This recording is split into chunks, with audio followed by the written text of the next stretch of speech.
So lately in the Legends community, there's been an awful lot of talk about the idea that the meta is becoming an aggressive meta, or at least that the meta is slowly but surely moving toward being dominated by aggressive decks. Now, whether or not you believe that is one thing or another. Lots of other people have weighed in on it, other streamers, other YouTubers, content creators, people on Reddit, etc. I will, I guess, throw in my own quick personal opinion, which is that I think that the meta is not necessarily dominated by aggressive decks. Everything is still viable. I think every archetype is still viable. Bradford Lee, friend of the stream, another great content creator, he hit #1 legend playing Control Mage last season. But the counter argument to that is that, well, yeah, one guy hit Control based high legend, etc. But, if you look at the top 50 people who placed, a large portion of them were either playing aggressive decks or mid-range decks or like some borderline in between. Archer's basically like a mid-range deck, but it's an aggressive mid-range deck because you're still trying to use burn and pillage, right? So, when you look at, the number of people who are playing aggressive decks and were successful and in the top 50, it's very easy for someone to say that the meta, at least in theory, leans heavy towards aggressive decks. Now, it's because of this that I wanted to kind of make this video and make the point that the Legends community needs tournaments. Now, again, before you jump up and say, well, hey, there are tournaments, you're right. The Legends Championship Series is doing tournaments. I've played in it. You've seen videos from me playing in it on this channel. There are some other organized tournaments as well. But I guess when I say needs tournaments, I think I mean something either very regular, very consistent, something sanctioned, something advertised, right? Whatever the case may be, the community needs tournaments. And the reason for that is because tournaments are the best way to get the most accurate representation of the best decks in the format, right? Now, I know what you're thinking. You're thinking, well, that should also be the way that it is on ladder, but that's not 100% always the case.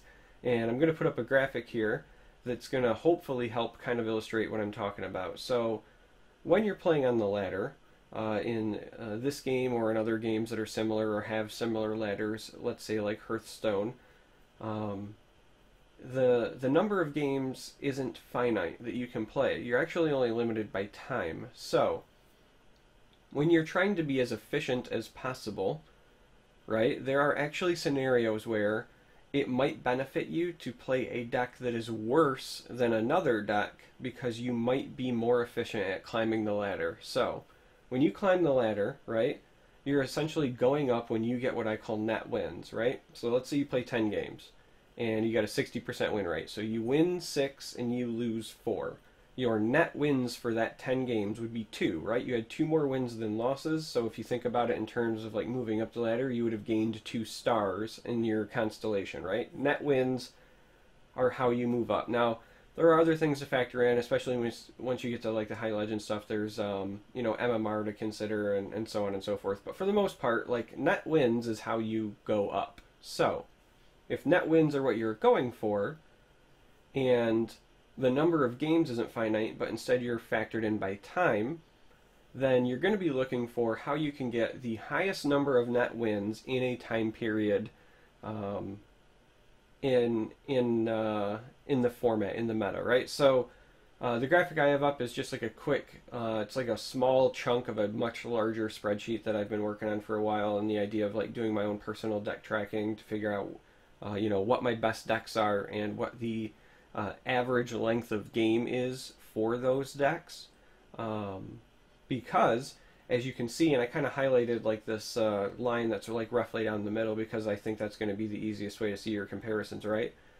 Because depending on the time it takes you to play a game, it might be more efficient for you to play a deck with a worse win rate, right? So just quickly as you're looking at the graphic, you can very quickly see that a game that takes 10 minutes and you're playing with a deck that has a 60% win rate is going to net you 6 wins, and you can't see it on the spreadsheet, but this is across essentially like a 5 hour time period, right? So like if you sat down and you played the game for 5 hours, or even if it was an hour or whatever, right? But like it's factored in a set number of time. That time block, you're going to net yourself, 6 wins there, 10 minutes, 60% win rate. But then as you start kind of moving through, right, you're going to see that, okay, if my deck takes 15 minutes to win a game, in order for me to get that same net wins, it has to be a 65% win rate. And if my deck takes me 20 minutes to win a game, it's going to need 70% win rate to get me 6 wins across that same period of time, right? So why does that favor aggressive decks? Well, it's the time factor. If you play control and you're smashing it, right? You're knocking it out of the park. You've got a 70% win rate, so you're literally winning an extra game out of every 10 games with that deck over an inferior but aggressive deck. But your games take longer, right? If it's taking 20 minutes and your aggressive deck is taking 10 minutes, the 10-minute one is probably still going to end up being more efficient, right? Like the ladder, because the games are not finite and instead it's based on time, how many games you can just cram in a single month, how many times can you queue up and give yourself the opportunity to win, it's going to be easier for aggressive decks, especially those piloted by good players, for them to find their way moving up into the top 50. So why do tournaments change that? Well, when you have the tournaments that are sanctioned and regular and part of the community, what that does is that says we don't care how many games you can play in a period. The tournament format is one where every game matters. So at that point, you just want to pick your highest win rate deck, period. You want to have your best performing deck. You want to win at all costs, regardless of time. So people are more likely, because they may have a better win rate with them, and I'm not saying control always has a better win rate, but I'm just saying that it gives the slower decks a greater chance to shine as long as they're better performing. So if control mage is a much better performing deck for you, you would be more inclined to play that in a tournament format, but maybe not as inclined to play it when you're trying to grind up the ladder, because you might win one less game out of 10, but your aggro battle mage is still going to be 3 times as fast in terms of game length, and you can just plow through, right? So tournaments are a place for control decks, mid-range decks, even combo decks to potentially thrive, and that has side effects, right? So if you're trying to prepare for a tournament, right, if tournaments are regular and you're trying to prepare for it, the best way to prepare is to play against good quality opponents. So people who may not have been playing those decks on the ladder before because they were all about grinding may now start using that as a testing ground to prepare for tournaments, and thus you might see those decks more represented than you would have in the past. So there's this kind of natural byproduct of, okay, we have a tournament scene now, I need to prepare for it, I need to kind of know what the strengths and weaknesses of this deck are, because I could see anything in the field, and so I need to put time in on it, or I need to know when do I make this play versus that play, I need to put time in on it. And so that's why ultimately I just wanted to say that I feel like the Legends community needs tournaments. I wanted to tip my hat at the people who are already running the tournaments, because you're doing the community a great service. And I kind of just wanted to shine the light on why there may be this myth that we're in an aggressive meta. And I don't think that it's necessarily a representation of control decks being inferior or mid-range decks being inferior, because I don't think they are.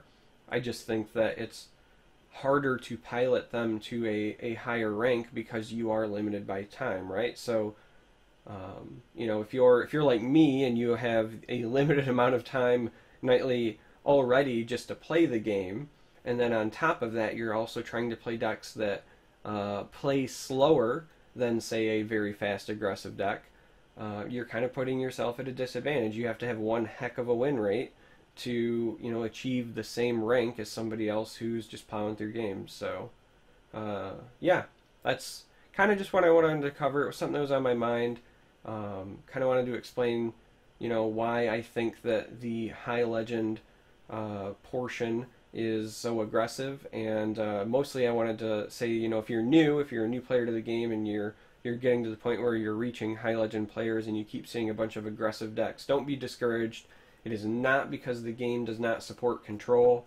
That is not at all the case. It's just that, at least as of right now, because of the nature of the ladder and the lack of consistent sanctioned tournaments, that's just the most efficient way to climb. So, hopefully that'll change in the future.